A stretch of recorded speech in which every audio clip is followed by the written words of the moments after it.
How's it going, everyone? Episode number 2 of the Saturday Morning Soapbox here for July the 14th, 2018.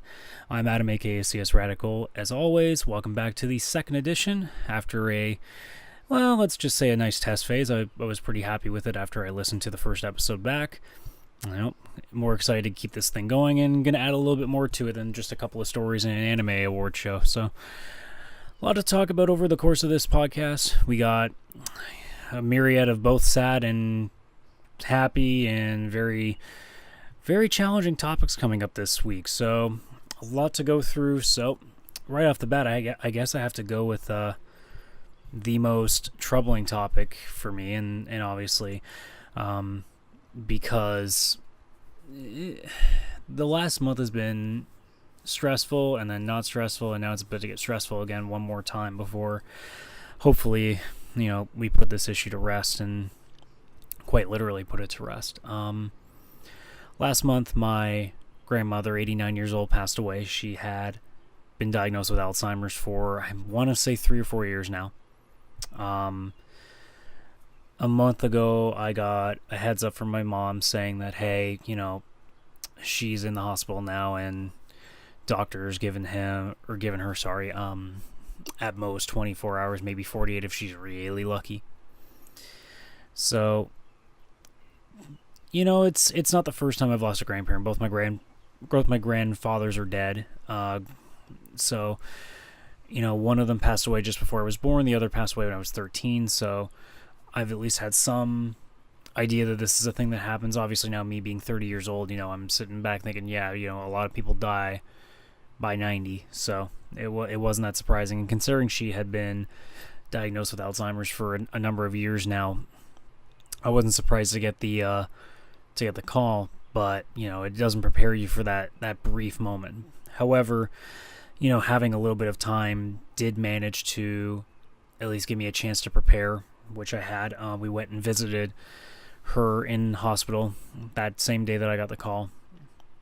My dad took it the hardest. I mean, it's his mom. It's his mom. It's weird, though, from a standpoint that I've never actually seen my father in a state like that. Seeing him actually, weeping, crying, really having a difficult time controlling his emotions. Because he's always been that stoic, doesn't show...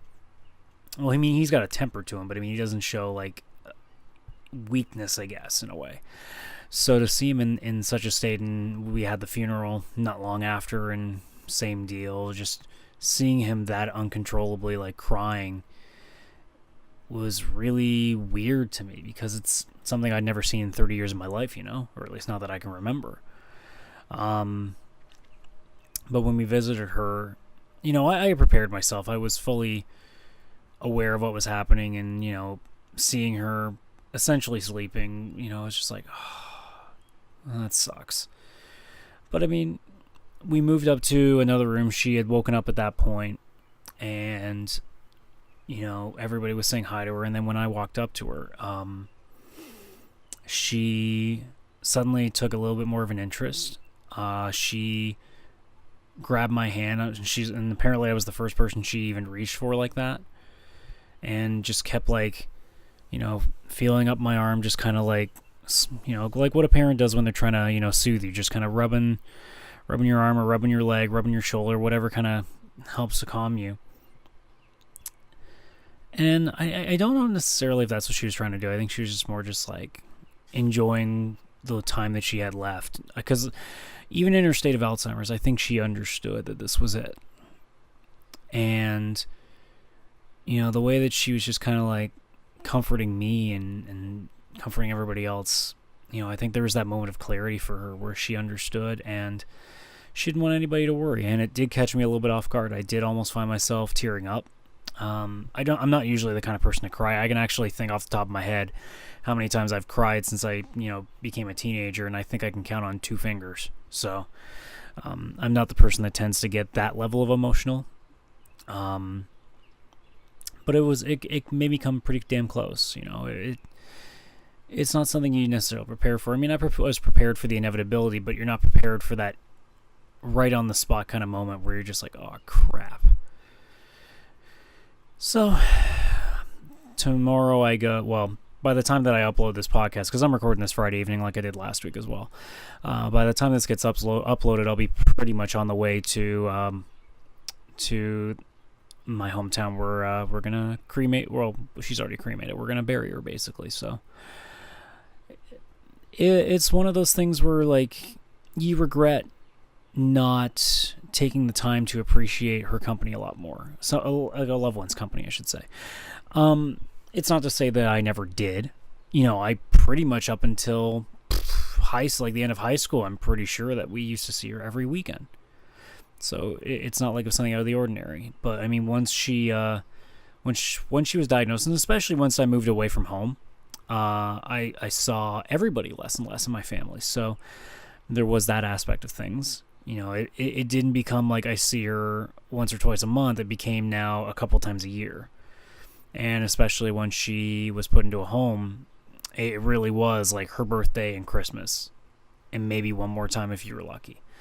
So there's a part of me that does wish that I had taken the time to visit her, but you know, I'm not going to sit back and let that, you know, drag me down or whatever. I know that I had more than enough time with her. You know, I pretty much had a good 20 years of seeing her constantly and being able to enjoy her company. You know, some of my best memories are from going to her house on the weekends, because I never would have gotten into professional wrestling, for example, because she had one of those really old school, like rubber, you know, like the wrestling rings with all the rubber wrestlers and stuff like that. And I used to play with those all the time.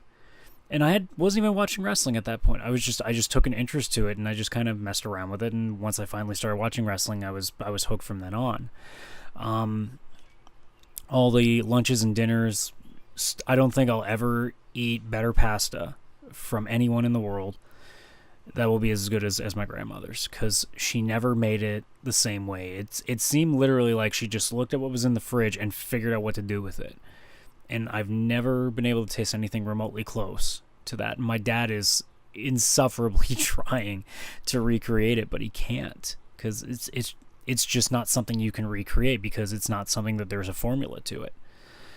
But yeah, I mean, what else is there to say? It sucks, and at the very least, you know, I'm happy that this is, you know, finally going to be put to rest, because it means that the healing can start, both for obviously my father, his brothers, and my mom especially, because she probably had the worst of it, because she was the one taking care of my grandmother the most during the time that she's really needed it.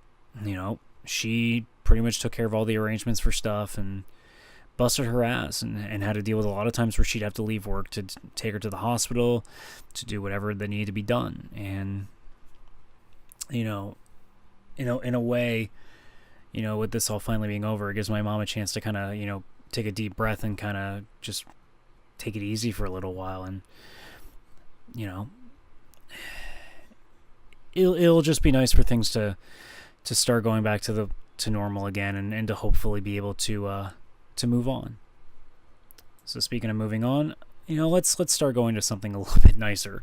Got a couple of nice stories. So obviously the first one is one that pretty much has become like international news, and everybody's been keeping an eye on, and a few days ago it finally came to an end. So on Tuesday we finally had the end of the all the soccer players and their coach coming out of that cave in Thailand. And I've been keeping up with that story for pretty much since it started becoming like a heads up news story for people. And it's one of those things that I'm like, I don't even know how it gets to that point, but I mean, I was convinced that like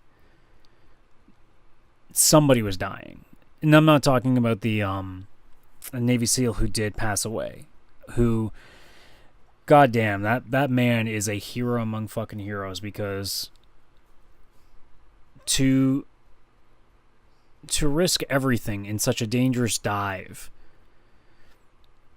you know, when, you know, I can't fathom it, you know. And it's the reason why I don't think I could have the ability to be any sort of like a Navy SEAL, a military, like a soldier or a police officer. I don't think I have that in me, because I just don't have that It's not to say that I wouldn't want to save people. That's not what I'm saying. But it's in the sense of, I don't think I could take a risk like that. Sorry, my nose started to run there. Like I said last week, it just seems to be something that's like, oh, you're busy talking now? Well, let's start screwing around with you. But it's... what a crazy story that was. And like I said, I was being very grim about that story, thinking, man, there's no way that all 12 of them and the coach is going to get out of there alive. I figured if they can get half of them out, that's amazing. Because, I mean, you also have to think of, you know, any health risks that are going on in there, any episodes that could happen, something in the cave could collapse. And then, of course, when they're all doing this extremely dangerous dive, like, how many of them, you know, is there a possibility of something going wrong and they drown? Like, there's so much that could have gone wrong. And the fact that all of them are alive is incredible. And at worst, from what I'm reading in the stories, is that only 2 of them are being treated for a potential lung infection, and that's it.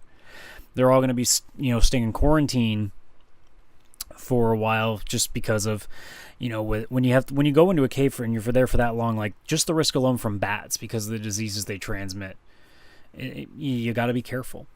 So, what a crazy story that was. I mean, there's now going to be the question eventually of what they were doing in that cave, but I mean that's not the important part at this point. It's just such a great story and proof that, you know, we are capable of doing great things instead of just, you know, fucking up the world left and right like we seem to be doing these days. So to be able to have a story that uplifting, and not only that uplifting, but so uplifting that we saved everyone that was stuck in that cave survived. And we lost one hero. And when you really think about how much worse that could have been, it's just amazing. Like, you think about the people that threw money into this, that tried to help. Elon Musk was sending people in there for an alternative if the dive wasn't an option. Like, everybody did so much to make that work instead of just sitting back and watching and just being like, oh, thoughts and prayers, because those always do so much in a life and death situation, you know? No, people actually got off their ass and did something, and look at what the fruits of their labor got. They saved 13 lives. All 13 lives that were trapped in that cave. And if that doesn't prove that we as a human race are capable of good things, I don't know what will. Another good story. I mean, it's good if you're part of 2 countries, I should say. So, obviously, unless you've been living under a rock in the sports world, the World Cup is almost coming to an end. As you know, later tonight, as you know, Saturday will be. It will be the end. It will be the final. Or actually, no, I think it's the Sunday. Sorry, I think the consolation game is the Saturday. I'm just going to quickly look at that while I talk about this. So, I'm not a soccer guy, really. Like, I play rec league soccer. That's where I go for that. But I've never been too big on it. Yeah, it is a Saturday for Belgium and England for 3rd place, and then it's France and Croatia for the final on Sunday. But I mean, like, soccer is a sport that I have completely understand how it is universal. It is a sport that anybody can pick up at any time. You don't have to be rich to play it. It's not like hockey. You know, as much as I love hockey, I understand why you basically see Canada, U.S., Sweden, you know, countries like that are doing it, and why you don't see South American players coming up and playing in the NHL. It's just not a sport that you can afford to do. Whereas all you do is you get a soccer ball and you're good. People play it barefoot in the freaking dirt streets and in the alleyways of places. Like, for God's sakes, you can do it wherever the hell you want. As long as you have a ball, you're good. And when I within my group of friends, we all did our little picks in there. A lot of us went in the direction that I think the betting line is still going to go into for this final game, and that's France. Only in the sense of just I looked at the field, and from the little bit of research I did, I'm like, France looks like a team that actually has like everything you could ask for. There are a few teams here and there that could surprise you, but Croatia was definitely not one of them that I had my eye on. Hell, England made it farther than I thought they would. So it's crazy. Croatia, it's their first final. England almost was able to break a curse of at least not making a World Cup final since '66, which I think is insane when you think about it. The country that the most well-known teams are from, the most well-known league is from, and they have not really had success, and it's crazy to think that way. But they almost did it, but they just could. It looked like in the second half, because I watched the highlights from this game. I haven't watched any of the games live because I work pretty much when the games are on, so I haven't really had a chance to catch up with anything. So I've just been watching highlights here and there for the games I'm actually interested in. They look like they didn't want it anymore in the second half, and especially in the extra time. It was just, it seemed like they were just gone, like they were dead. Who knows? But it's gonna be France and Croatia. People keep asking me, like, is anybody going to pick Croatia to win the game? And I think most people are kind of the same mind where they're like, yeah, there shouldn't be any business of Croatia winning this game, which is why I think they're very dangerous, because there's no pressure on them. France is literally like, not only are they expected to win, they're expected to kill them, I think. And I think that's what makes things dangerous. So I'm not going to go out there and pick Croatia. My brain is still telling me France, but man, like, I'm so close to leaning in the direction of Croatia just because. It's the way you look at things. It's like the team that you never think is going to win are always the teams that seem to do well. It's so weird. Although it seems like in the World Cup that, like, you get the Cinderella stories, but they never finish, as far as I remember. Like, Senegal, I remember one year, did so well. Obviously, Iceland in the Euro Cup a couple of years ago did really well, but they just couldn't finish. And Croatia, it's not to say they're a bad team. If you can make the World Cup, you're not a bad team. But France is just looking like such a juggernaut. I don't know how you think that anybody can get past them at this point, especially not a team that people didn't even think were going to be even in the semifinals, let alone the finals. So I think it's cool, and I think it's always great to see the reactions that people will have to the World Cup. But that's just my thing on things. I think France is going to be the one that wins it, and I don't really have any expertise to tell you why. It's just my 2 cents, because everybody's talking about it. Next, I got a couple stories that are more local to me that I thought would be really interesting. The first one is from the Hamilton Spectator, where it's a story about a Blue Jays fan, a Toronto Blue Jays fan, which is, for those who don't know, a baseball team. A fan was hit in the mouth by a foul ball, and he's going to have to pay more than $9,000 for a dental implant. So what he's trying to say is that he should be getting reimbursed a little bit by Rogers, or the company that owns the Blue Jays. And there are two minds of it. He like, I don't know what to say, but like, you got to take the guy at his word. He said he was fully paying attention, but the ball curved in such a way that you couldn't really have a chance to it. The ball, off the bat was measured to be 105 miles an hour. So, I mean, it's really hard you can be ready for it, and you're told to watch the ball, but sometimes it's just hit that hard that no amount of training can really help you to it. But granted, you see these days, you see the people that are like sitting down the foul lines on their phone, and you're thinking, dude, you're just asking for your head to be taken off. But the guy is saying that he wants a little bit from the Blue Jays organization. Now, apparently they've offered just over. I'm looking at where was the number here? I could have sworn it was in this article. There it is. He's saying that they offered him $1,282.50, which is a weird number to say. It must be a percentage. And he says, they offered me that, much lower than I would have liked, but I feel like I don't have many options, so I will have to accept. Well, here's the thing, buddy. I'm not going to give his name because I don't need people to try to figure out who he is. Like, you can find the article if you really want to. I don't think the name really matters that much. You knowingly got a ticket to that game and sat in that area where you know that foul balls will come. Not only will they come, but they can come at very fast speeds.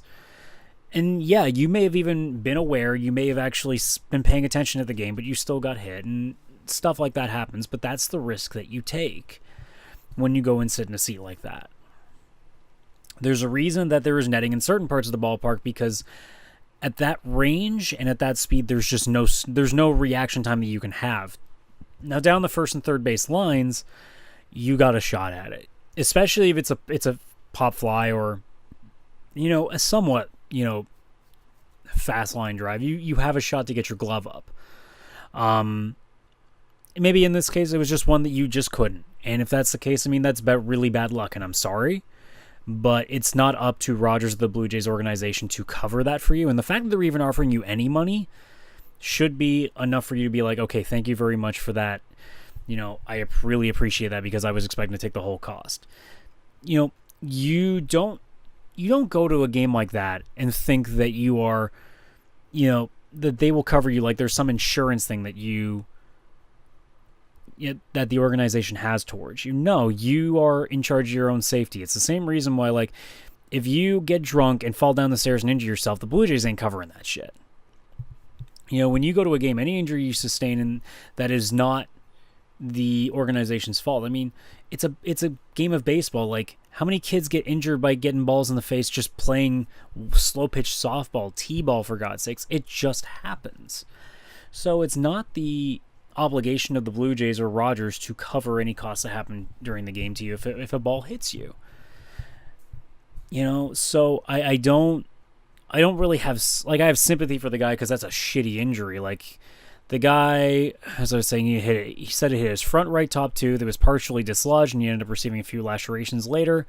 And then eventually, after a root canal, it couldn't be enough, so the tooth was distracted, which means he needs an implant. And he says it's going to be costing him over $9,000, which, that sucks, dude.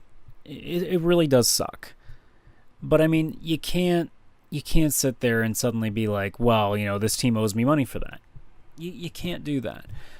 The fact that they're giving you anything at all, I think, is a really nice gesture. I think if they were really smart too, they'd say, hey, like, can we offer you like other stuff as well, like jersey or tickets to another game, or we can get you like front row behind the plate where there's the mesh there and you don't have to worry about that, and you get the best seats in the house. Like, who knows? I don't know if that's even what they've offered. Maybe, I almost feel like maybe this is a story that even though they've offered him something already and the article is now being written, that maybe he's just trying to see if he can get anything else out. I don't want to just immediately go to that, but if somebody has offered you over $1,000, which is over, like, they're offering him over 10% what he is inevitably going to have to pay. Like, they're offering him basically like 15%? For something that they had no obligation to do. And for him to say that that's, I was hoping for more, that's just a case of, I think you're just lobbying to try to get a little bit more out of it. They have no legal duty to protect you, and it's up to yourself to do it. And if somehow you still can't do it, I mean, it's still not their obligation. You can only do what you can. Now, there's the case, like, the article also mentions that there was a game last year towards the end of the season where a 2-year-old girl was hit in the face by a line drive. And that one pissed me, like, I remember that story. That one pissed me off because my first thought is, why the fuck are you taking a 2-year-old to a game and sitting them in the section that there are potential foul balls? Because I'm not even talking even just line drives. I'm talking like foul balls where it's up in the air and everybody's like moving around trying to catch it. You got to worry about somebody hitting her. If you're going to take a girl that young to a game, you better be taking her either to the cheap seats where it's really high up and you don't have to worry about anything, or where there's mesh around her to protect her.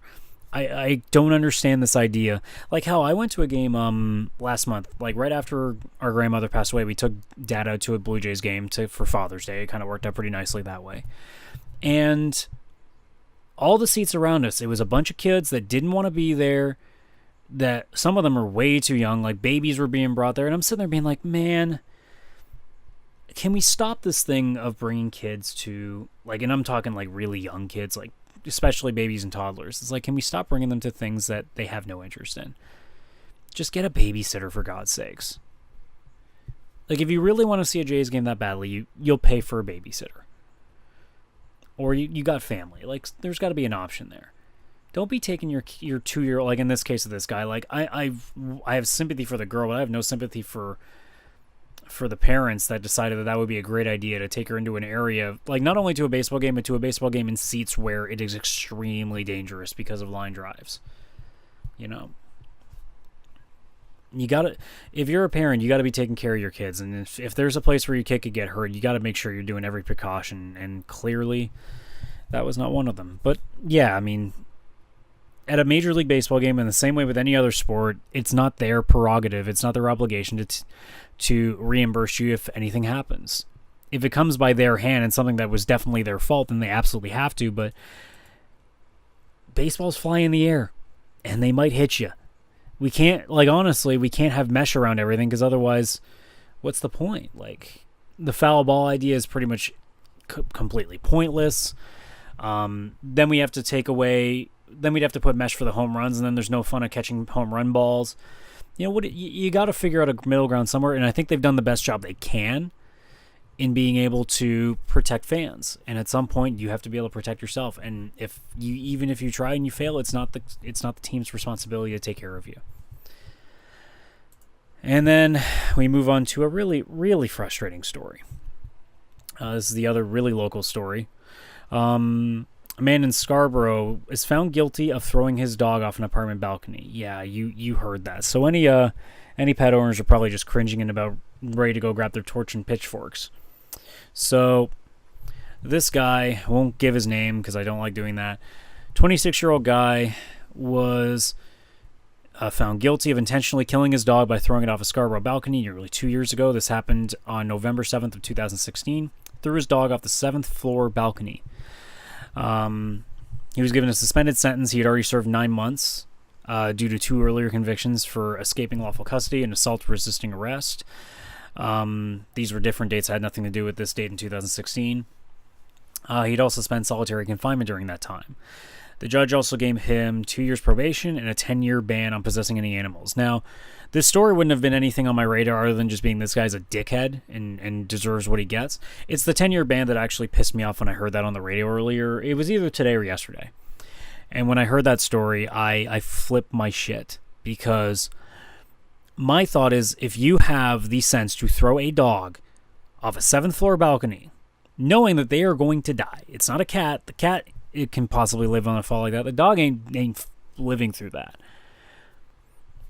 And only a 10-year ban. I think at that point, if you have the sense to do that, and to not only when somebody confronted the guy about it, because apparently he also had thrown like the dog food over the balcony into the ground below, and somebody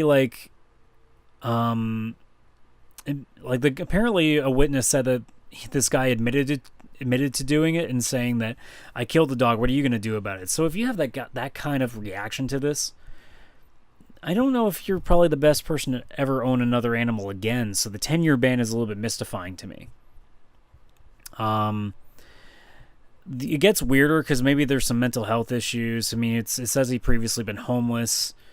But I mean, if that's the case, like, if I don't care if mental health really does anything on this one, like, it's very clear that it should be a permanent ban that should have, like, if you really want to have some sort of opportunity for him to get it back, it should be a permanent ban unless he is cleared of all mental health issues, which is probably not going to happen. But if mental health issues, let's just say, actually cause this to happen to another pet or to this dog, like, if he's going to have this mental health issue 10 years from now, you know, that just puts the risk at another animal. You know, it's stupid.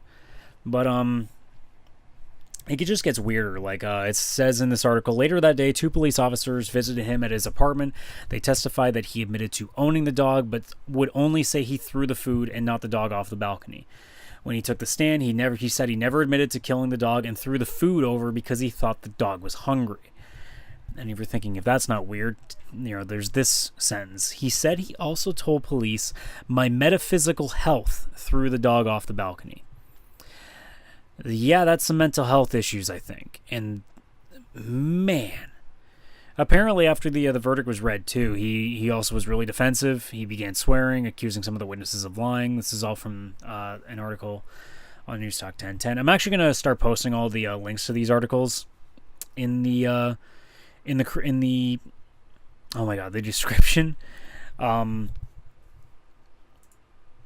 Most of them you're going to find are going to come from Newstalk 1010, just because that's where I get a lot of my not sports or gaming news from. Most of my politics and stuff come from there, because that's my local, you know, politics talk radio kind of station. And you know, it's nice. It's a trusted source that I have there. And it's just kind of how it works that way. So if you notice that there's a lot of them, that's just because that's where I usually go. When it comes to like my gaming, for example, I go to N4G, which has so many different places. I don't have that place for like politics or local news and that kind of stuff. So, and they just happened to pop up. This happened to just be a week where there's a few stories that I'm like, man, this is kind of ridiculous. There's a couple of things here that are just disgusting. And this is one of them. But yeah, I mean, this is a pretty terrible story, and I can't believe that it's only getting a 10-year ban. I think it should be a hell of a lot more than that. For sure, a hell of a lot more. It should be a permanent ban for actions like that. All right. Where are we at here? We are at 30 minutes. It's actually pretty good timing. I got the half of the podcast for 2 more topics. So, I mean, I'm not saying this is going to be a full hour, but this is a local story, but this is a story that I think just kind of branches off into a topic that I've really been needing to talk about, or been quite interested in talking about. I've talked with this with one of my friends who is a teacher, and we've had some pretty good conversations on this front. But here in the province of Ontario, here in Canada, our new government just decided to not only like take a look at the curriculum that is being taught to children when it comes to sexual education. They've pretty much axed the current curriculum that is, and it is now going all the way back to the last curriculum that was done in 1998. A lot was added in the new curriculum in the last few years, where it did include things like online bullying and sexting, and, you know, when it comes to stuff like gender identity and things like that. And a lot of the people that were protesting the current curriculum were doing things like protesting against same-sex marriage, gender identity, and masturbation, which immediately makes me go, oh, so it's the religious folk. Okay. Because that's the thing I noticed when it comes to the majority of people that tend to be very much against same-sex marriage and transgender and anything related to the LGBT community especially. It definitely comes from a place of religious values. You know, when the election came up, I didn't actually get a chance to vote just because I wasn't available the day of voting. I could have gone to the early polls, but I didn't think I was going to miss the entire day. But I would have absolutely voted for Doug Ford and the Progressive Conservatives, which is the government that ended up getting in office. And it's not because he blew me away with everything, but he just happened to give a couple of key issues that I really desperately needed, and that was that he wants to lower things like rent, he wants to lower a lot of taxes, he wants to be able to lower gas prices, which has been getting ridiculous here in Canada, especially here in Ontario. Hydro, and he's already started to move a little bit forward on that. You know, there's stuff like that he gets the lower common denominator for when he gets the buck of beer stuff that I think interests people. I'm not a drinker, so it's not interesting me at all. But it was never to say that I fully agree with everything the guy does. And this is the first example since he's been put into office recently that I am 100% in disagreement of. The only thing that I could say is that, sure, we can always take a look at the curriculum, because maybe the timing on a few things is a little off. Maybe something should be taught a couple grades up, maybe things should be taught a couple grades down. But I think in terms of the topics, I don't see a problem with it. And yeah, I am known to be quite anti-SJW, especially in the last couple of years. I was really adamantly anti-SJW, but I mean, I don't disagree with a lot of things that basic LGBT rights should be when it comes to same-sex marriage, when it comes to gender identity. You know, I'd be a hypocrite being a part of the LGBT community myself, being bisexual, that, you know, I would be an absolute hypocrite to say that I don't believe in some of the values. You know, I have to either take all of it or none of it. That's the way that I've always worked with it with people. You can't just cherry pick a couple things and say that that's what you know. You want this specific thing. No, you either take everything or you take none of it. And that's where I stand on it. So I'm really okay with what the curriculum was. I don't think anything needed to be necessarily changed in terms of the structure of it. You know, I think the topics are there that because they need to be there. I think that, you know, kids as they grow up need to be aware of practicing safe sex. I think they definitely need to be aware of transgendered and that there's nothing wrong with being gay. There's nothing wrong with being straight for that matter. You're okay to be into whatever you're to be okay with, unless obviously it's illegal when we talk to things like, you know, pedophilia and necrophilia and bestiality and stuff like that. I think that stuff is pretty goddamn straightforward. But when it comes to the idea that, you know, they want to completely axe it and then take a look at it, like to go back 20 years at this point is not a good idea. You know, we made a lot of strides in the last, especially in this decade alone, we've made so many strides. And I think that's something that a lot of people seem to forget. You know, going back to the whole topic of SJWs, I mean, it frightens me that we have made the strides that we have made, and nobody seems to be aware that we have anymore. Because instead of being happy with the progress we've made and noting the progress we've made, we just feel like we need to see how much further we can go with that progress and not worry about just celebrating what we have now. Because, I mean, let's think about it. Think about what, someone who had a sexual interest in men like myself would have been 50 years ago, compared to now. And everybody's still like, well, no, it's not good enough. And hell, it's even to the point now that even in the LGBT community, bisexuals aren't even looked upon that well, because again, it's the way that's like, oh, you can just have the option to just be straight if you really want to, and there's this weird dichotomy of things. It's mystifying and quite honestly just really aggravating. So that's a topic for another time, I think. But in terms of the sex ed curriculum, in terms of teaching sex ed, I think it's very obvious that it needs to be taught, and it needs to be taught better, because it's not. Because we're seeing all these cases, like, the biggest thing that I've always told to people, especially because my girlfriend's got a stepsister who is now becoming a teenager, and that it's going to be coming up soon. And I haven't told this to her yet, because obviously if it doesn't come up in conversation, I'm not just going to attack her with this, but I've said it for a while to various people that the one thing that I think kids need to be aware of is what they're doing online. When we have the whole idea of sexting, when we have the idea of taking dick pics or taking pics of yourself naked in the mirror, that we need to be aware that what you are now doing is taking a picture of yourself is still child porn, no matter how you take it. Even if it's for someone the same age as you have to be aware that that's child porn. And if doesn't even matter if the kid's 14 years old. If he's in possession of that, he's in possession of child porn. And if he gives it to somebody else, he's now distributing child porn. And there are stories like this all around the world where people are being put on the sex offenders list before they even hit the age of 18. Which means that before they even graduate high school, they're going to have a hell of a time just getting work, going to have a hell of a time doing anything. And it's over, just stupid shit. I'm the kind of person that just doesn't understand the idea of sexting, like, especially when you're underage. Like, if you're over the age of 18, who gives a shit? It's the Wild Wild West at that point. I still don't get it that much, because I think, if you're that interested in somebody, you don't need to send a picture of yourself naked. You can just go to them. I think that's always an option that some people seem to don't use, apparently. But if you're underage, goddamn, like, I know the kids don't know better, but man, like that again, that goes down to parents needing to be better at teaching their kids these things. And a lot of them just apparently are embarrassed to talk about this stuff. It's like, well, how the hell do you think your child was conceived in the first place? Like, are you embarrassed of the act that brought your child to the fucking world in the first place?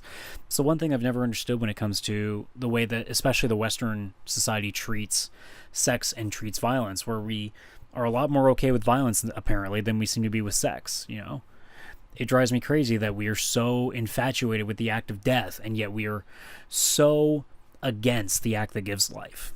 It's crazy to me.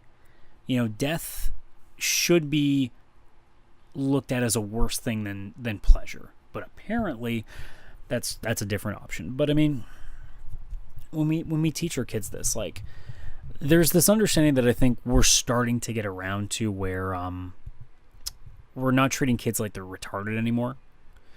Most kids, by the time they even reach 13, are already aware of sex. Hell, I found porn for the first time when I was 12. It's not that hard to find, especially now in the age of the internet. Like, I was in dial-up age when I found this stuff. Now in this age where it doesn't take much. It really doesn't take much, and you can find it purely by accident. You gotta stop treating kids like they're, like, you gotta stop treating, especially teenagers, young teenagers. We call them young adults for a reason. It's not because they're childish.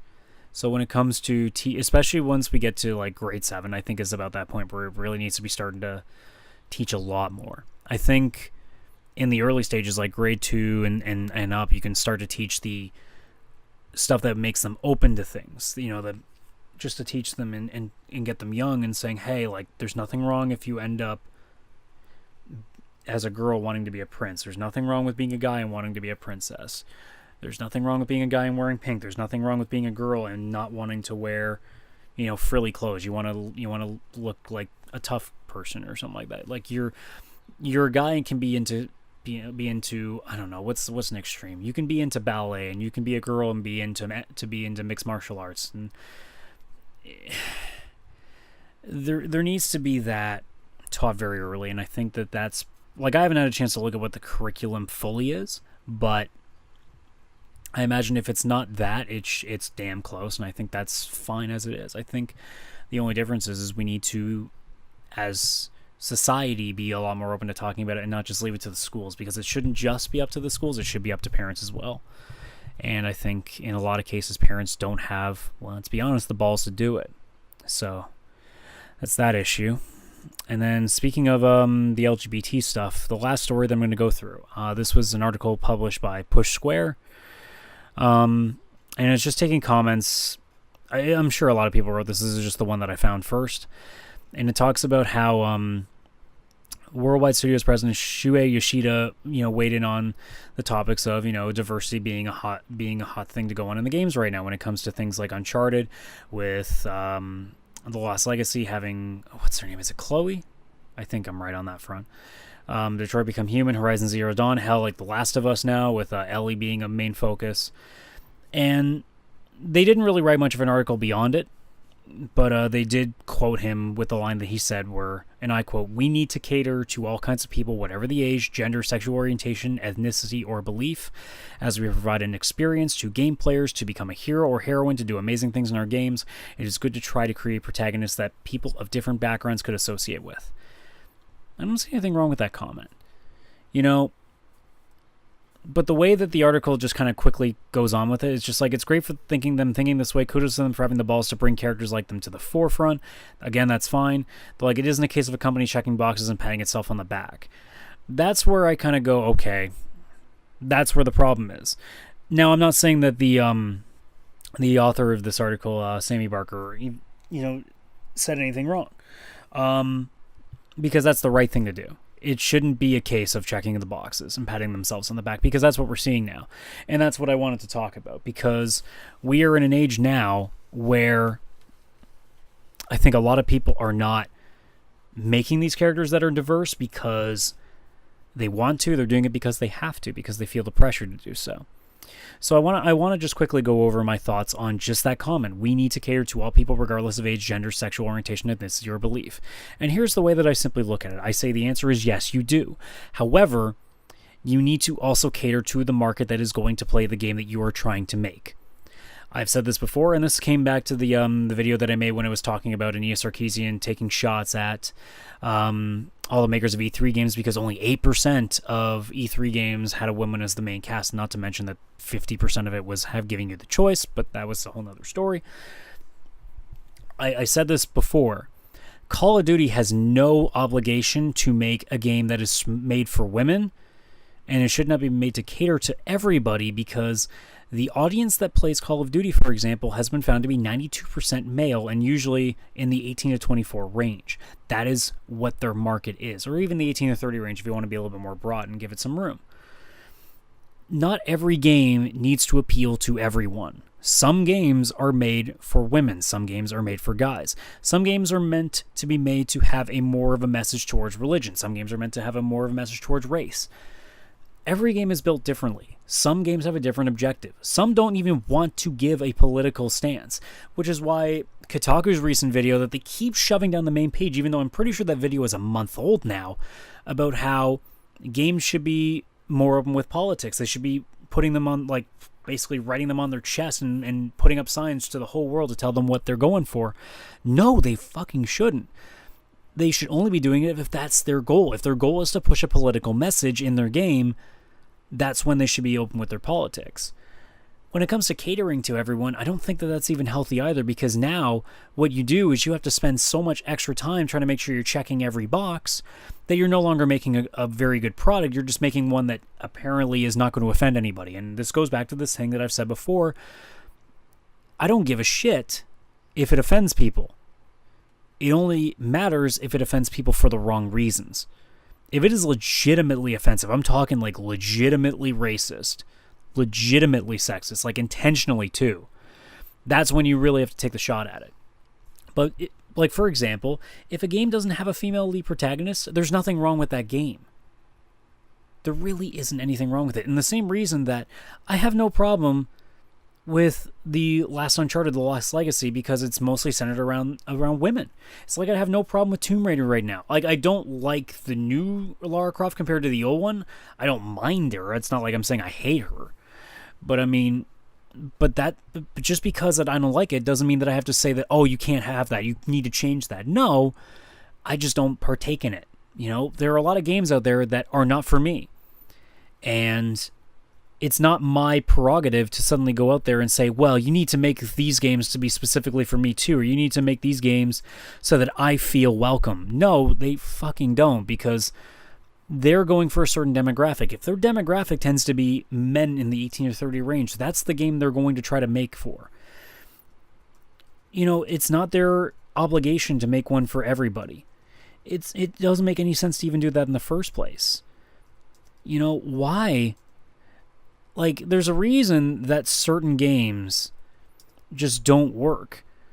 You know, like, for example, like, the game Beyond Eyes, which was this really, like, nicely, like, had a nice art style to it, but it was, everybody under the fucking sun in the games press was like, oh my god, this is such a great game, look at what this represents. I've played the game. It's a game about, like, a blind girl. It's a boring fucking game. As a game, it is a shitty game. As a piece of art, it's pretty cool. It's a nice idea. But it's not going to translate to being a AAA game. It's why those games don't do as well, and it's the reason why Call of Duty does so well. It's the reason why Fortnite's doing so well. It's not because it's attractive to everyone. Actually, in a way, Fortnite almost is kind of like that these days. Same with Overwatch. But it's not because they're trying to check every box. It's just because the game is good. You know, Overwatch would not be as successful as it is if the gameplay was shit. They could have every LGBT kind of character under the sun in that game, and it still wouldn't replace the fact that it would be a shitty game. But Overwatch isn't a shitty game. It's a great game, and it also happens to have a lot of LGBT-friendly characters, which is why it has its staying power. The reason that it's still doing as well as it is because of that LGBT staying power, because it gets to stay fresh in the media, and the media never takes shots at it, unless we're talking about Tracer's ass. But at the end of the day, folks, like, it's quite simple. No game developer, no game publisher has any obligation to satisfy any market except the market they are shooting for. If they are shooting for a female market, then that's the market they're going to. If they're shooting for a male market, that's what they're going to. If they're shooting for a black market, a white market, an Asian market, a gay market, like, it doesn't matter. If that's what they're going for, that's what they're going for. If the game is meant to be played by lesbian women, I should have no reason to get mad at that, because it's not made for me. Now, should every game be should there be games that are catered to everyone? Absolutely, because there are some games that are just universal. You know, and we're finding out that Overwatch has done a pretty good job of that. Fortnite is doing a pretty good job of that. I think there are a lot of games out there that are almost universal. I think Mass Effect does a great job of that. I think the Dragon Age games do a great job of that. The Witcher, even though it's a male protagonist, I think it's something that could cater to almost everyone. There are games out there that can transcend that. But not every game is going to. Call of Duty is not necessarily going to. You know, a game like Guilty Gear is not necessarily going to, but it doesn't have to. Like, I'm not even saying that because I know the answer to that. I'm just saying, giving names off examples. You know, I'm just stating names out of random. Like, if they don't appeal to somebody just because of a certain thing they believe in, you know, that's fine. You just don't have to play the game. I keep going back to this, and it's why I'm now having this view that I'm not more along the lines of this person needs to shut the fuck up. It's more this person just needs to ignore the things that they're fighting. Like, when people go out and attack, like, you know what, I was going to do a video, I had a video set for this, and I may even still release it, but I'm just going to quickly comment on this. A writer for Kotaku, Cecilia D'Anastasio, made a comment about Soul Calibur 6 and how Ivy is still scantily clad. I'm just going to say this, and you know what, I'll probably still end up putting out the video at some point, but the video is now, like, in the can for like 2-3 weeks, and I just haven't gotten a chance to edit it because my time's been really crazy. The only thing I would say to Cecilia is, if you don't like it, you don't have to play the game. And if it bothers you that much, then just ignore it. Don't read stuff about it. You know? There are a lot of games out there that I have looked at, said, not for me, and I don't ever look at a story about it again. You know, the people that are upset about Fortnite, the only reason that they kind of have a legit beef with it is because it's in their face all the time, because every media outlet is talking about it. They can't escape it. But for a game like Beyond Eyes, I can escape that pretty easily. You know, once the trailer came out, if I went out of my, I could easily never have to see an article about it again, without even going out of my way to do it. It's very easy to do so. You don't have to try that hard. But for people to say that, you know, because this doesn't appeal to me, or because I think this is wrong, this shouldn't, you know, this needs to be changed, or this shouldn't be there. It's like, that's not your choice. That's the developer's choice to do. And if you don't like it, you can make your own choice by not purchasing the game. And if you don't purchase the game, it's one less sale they make. And if you're not the only one that believes that opinion, and a lot of people don't buy that game, and that takes sales away, I mean, we'll find out what happens with Battlefield 5. We'll find out what happens with Call of Duty Black Ops 4. You know, there are a lot of games out there that are going to be under scrutiny because of decisions they've made. And this is what's going to happen. If enough of a dent is made in sales, if they lose a portion that they thought they were going to get, then they have to look back and say, okay, what did we maybe do wrong? But if Soul Calibur 6 sells well, especially if it sells above expectations, why the hell would they change anything? And it's none of your goddamn business to go around and tell people what to do. You're just a writer. Just like I'm just Joe Schmo over here with 100-something YouTube subscribers. I'm just stating my opinion, and my opinion is that they can do whatever the hell they want. And when it comes to catering to everybody, that's their own prerogative. If they want to do it, that's up to them. And if it doesn't fit for me, then I won't buy the game. It's as simple as that. I don't need to go on a crusade trying to get that game taken off shelves like people did with Grand Theft Auto 5 when that came out. I don't need to go on crusades and trying to get people banned from social media, from various websites, trying to get them taken out of the industry. You know, I don't need to go and ruin somebody's life just because I don't agree with something. You know, and we see all the time with people how they attack and attack and attack. I may criticize what Ania Sarkeesian says, for example, but I have no interest in saying that she isn't allowed to have a voice, that she isn't allowed to have a platform. She is more than welcome to have that platform. In fact, it's better she has that platform, because the more she spews her shit, the less and less people are going to listen to her, because the more and more apparent it becomes that she is not of a sound mind.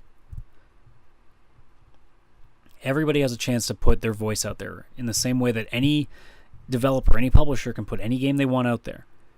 It's up to the market to decide whether it should exist or not. If a game doesn't sell well, you may not see it again.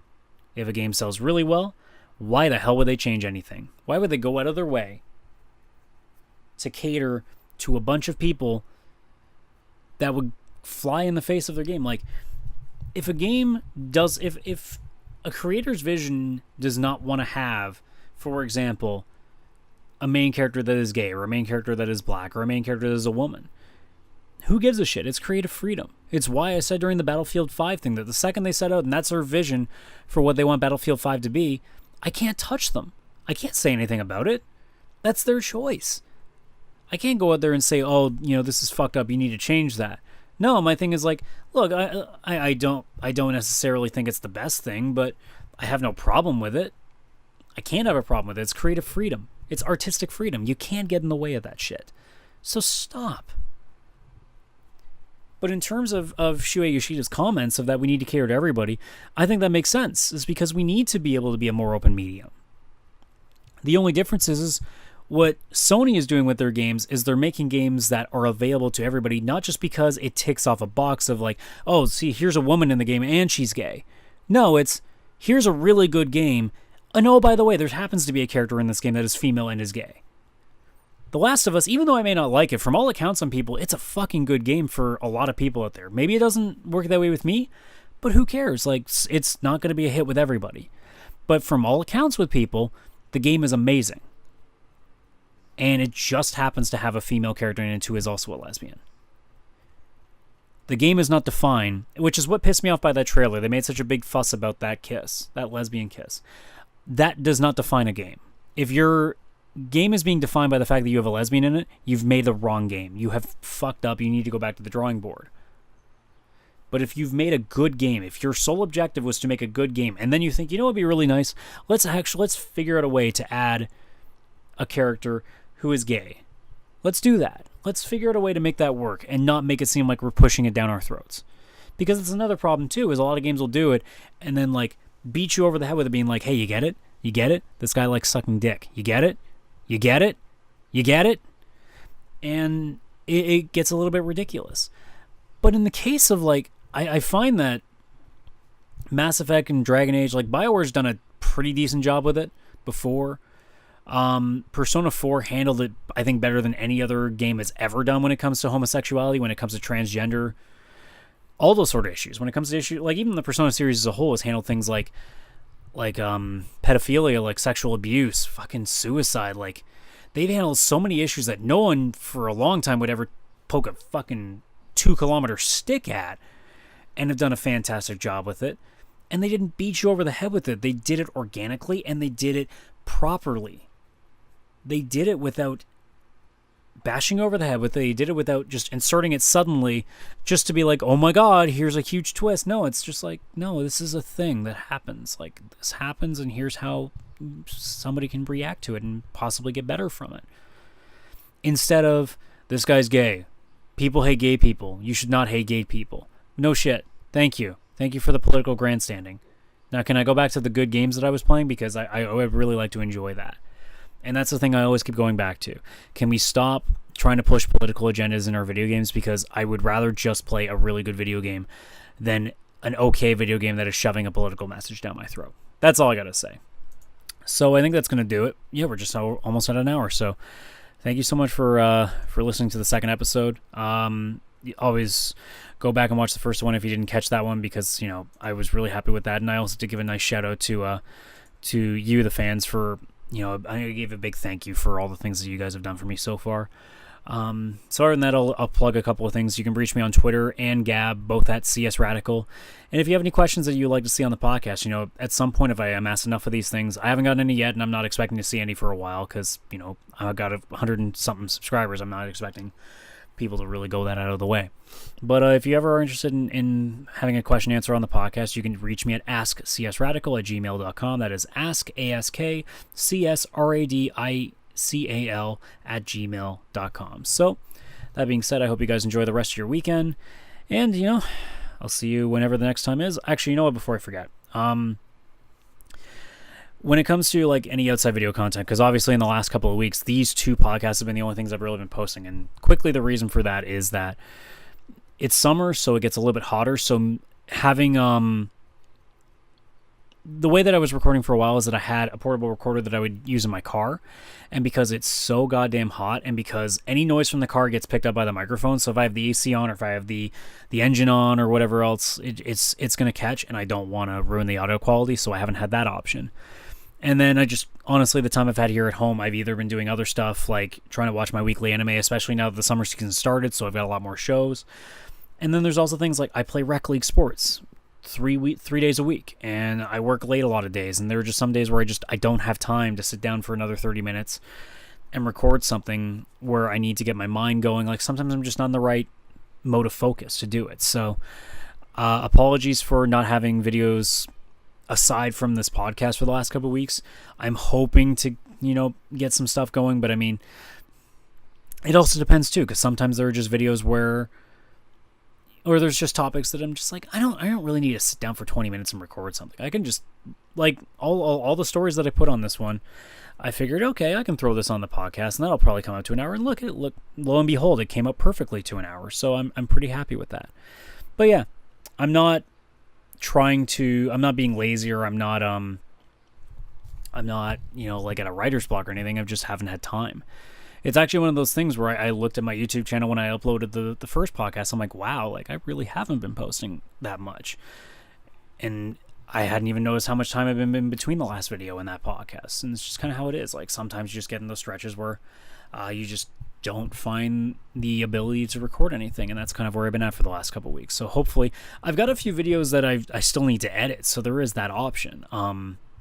But in terms of videos that like I could be recording now. There isn't really anything that I'm interested in doing, and I just haven't had the time at this point. So thanks for bearing with everything. And like I said, once again, guys, thanks for watching. And, I'll either see you next week or, pretty much sooner than that, depending if I get another video up. So see you guys next time.